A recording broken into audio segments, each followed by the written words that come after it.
Bonjour, aujourd'hui je vais vous parler du traumatisme et du stress post-traumatique, c'est-à-dire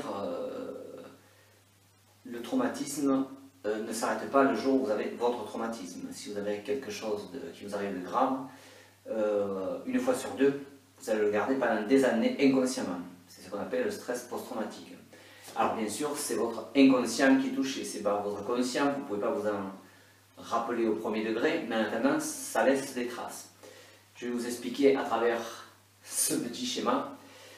Voilà, donc je vous ai fait un chien parce que vous imaginez que quand vous étiez enfant, par exemple, un chien vous a mordu. Voilà, vous deviez avoir, je sais pas, 3, 4 ans, 5 ans, 6 ans. Vous étiez avec vos parents et un chien vous a mordu. Il vous a bien mordu même. Et puis après, ben, voilà, ça s'est arrêté là.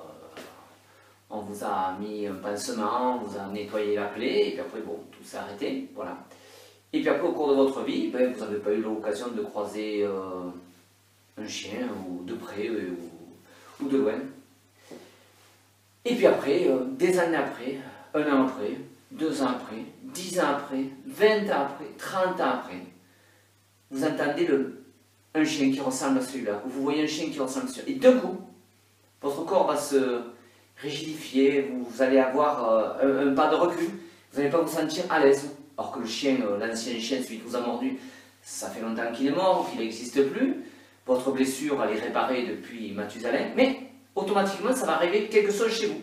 Vous allez le sentir, vous n'allez pas être à votre aise, vous allez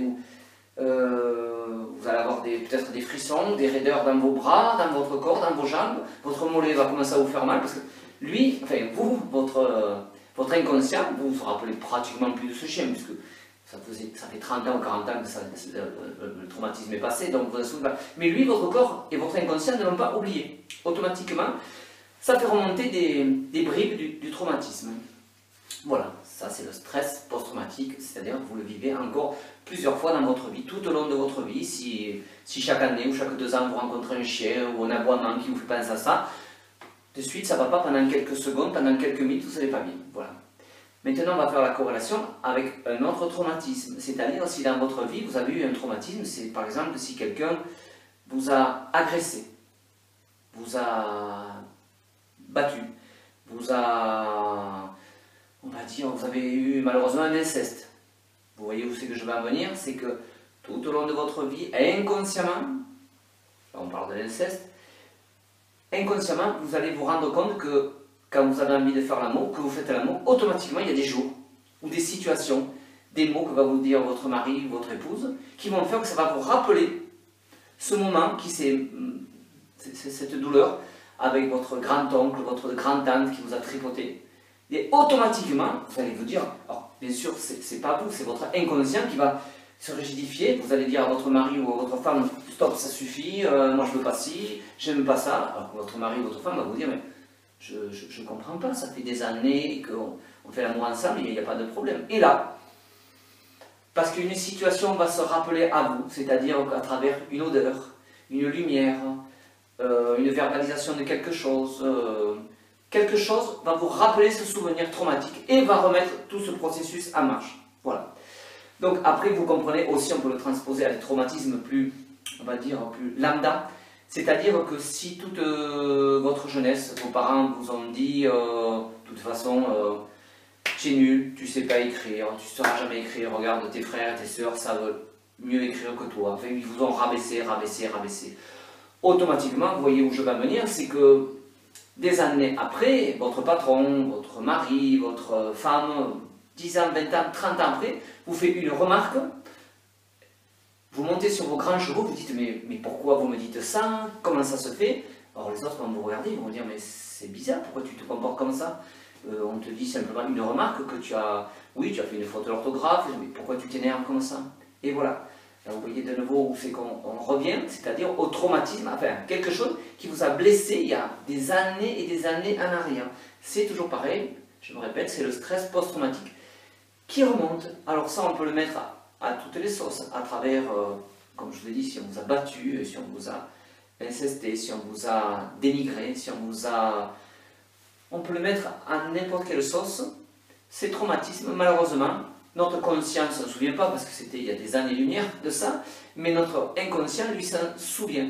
Et ça l'a tellement marqué que tout au long de notre vie, ça ressort. Ça ressort, ça ressort. Et on est à peu près tous, alors bien sûr on ne s'en rend pas compte, il n'y a que notre entourage qui s'en rend compte parce qu'ils nous disent mais pourquoi tu réagis comme ça aujourd'hui et jusqu'à maintenant tu n'as jamais rien dit.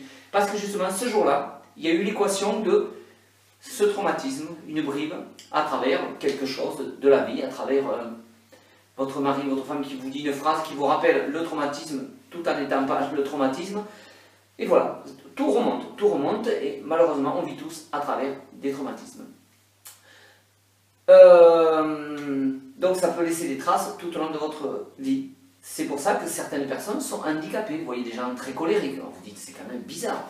Pourquoi ils sont colériques pendant, je ne sais pas, 15 jours, un mois, 2 mois, 6 mois, ils sont normaux. Et puis d'un coup ils se retrouvent colériques.